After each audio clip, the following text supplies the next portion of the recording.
ஆன்மீக நண்பர்கள் அனைவருக்கும் என்னுடைய அன்பான வணக்கங்கள். தமிழ் புத்தாண்டு ராசி பலன் 2025.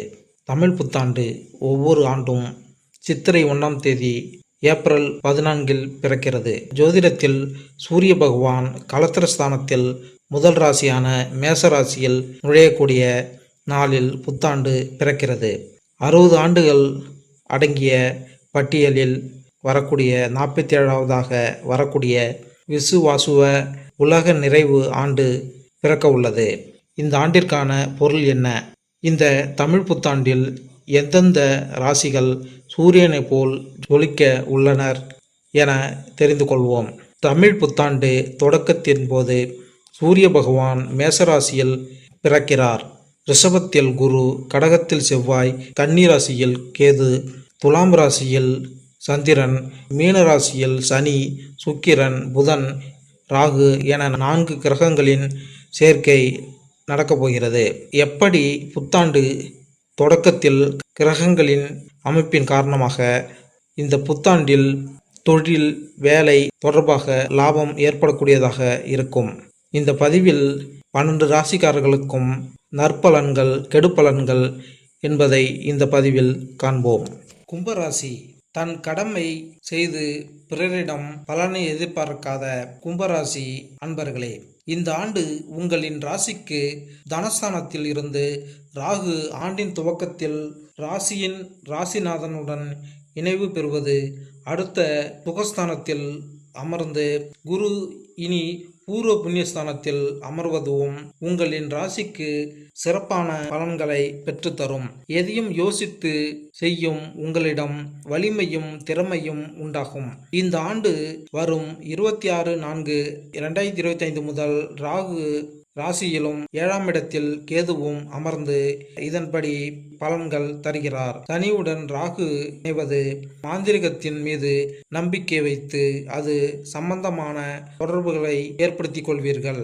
சிலரின் சுய ஜாதகத்தில் சனி கொண்டிருந்தால் மாந்திரிகத்தால் பாதிப்பு உண்டாகலாம். எனினும் குரு ராகுவை குரு பார்வை ஓராண்டு காலம் இருப்பதால் பாதிப்பு எதுவும் வராமல் தடுத்து விடுவார். கலத்திரஸ்தானத்தில் கேது கூட்டு தொழிலில் வெளிநாட்டு தொடர்புகள் மூலம் வெற்றி பெற செய்வது, எதிலும் உறுதியுடன் செயல்படுதல், அரசாங்க பதவி, அரசியல்வாதிகளுக்கு பதவி உயர்வு பெறும் வாய்ப்புகள் அமையும். இந்த ஆண்டு குரு பூர்வ புண்ணிய ஸ்தானத்தில் அமர்வது, உங்களின் ராசியை பார்ப்பது மிக சிறந்த நற்பலன்கள் உண்டாகும். தடைப்பட்ட திருமணம் உடனே நடக்கும்.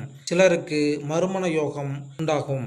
சிறப்பான பயிற்சிகள் எடுத்துக்கொண்டு செயல்படுவீர்கள்.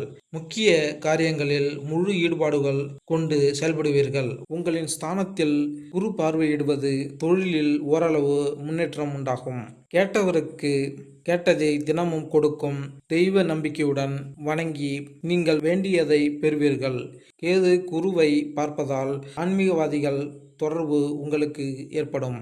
மகான்களின் ஆசி பூரணமாக கிடைக்கப் பெறுவீர்கள். இல்லத்தில் நல்ல காரியங்கள் நடைபெறும். உடன்பிறப்புகளின் வழியே உருவான பகை மாறும். வழக்குகள் சாதகமாக முடியும். நட்பால் நன்மை கிடைக்கும். நாகரிகமாக வாழ தேவையான வசதிகள் வந்து சேரும். பலமுறை போராடியும் முடிவடையாத சில காரியங்கள் இப்பொழுது முடிவுக்கு வரும். இடம், பூமி சம்பந்தப்பட்ட வகையில் பத்திரப்பதிவில் இருந்த தடைகள் அகலும். உடல்நலத்தில் மட்டும் கூடுதல் கவனம் செலுத்துங்கள். அதிர்ஷ்ட கிழமைகள் ஞாயிறு, வியாழன் மற்றும் சனி. அதிர்ஷ்ட நிறங்கள் நீலம், சிவப்பு மற்றும் மஞ்சள். அதிர்ஷ்ட எண்கள் 3, 7 மற்றும் 8. பரிகாரங்கள் அம்மன் வழிபாடு, வாராகி வழிபாடுகள் செய்து தேங்காயில் நெய் ஊற்றி விளக்கு ஏற்றி வேண்டிக்கொள்ள மானசீகமாக சிறப்பான நற்பலன்கள் நீங்கள் எதிர்பார்த்ததை விட சிறப்பாக அமையும். மேலும் இந்த வீடியோ உங்களுக்கு பிடித்திருந்தால் லைக் பண்ணுங்க, கமெண்ட் பண்ணுங்க, மறக்காம சப்ஸ்கிரைப் பண்ணுங்க. நன்றி, வணக்கம்.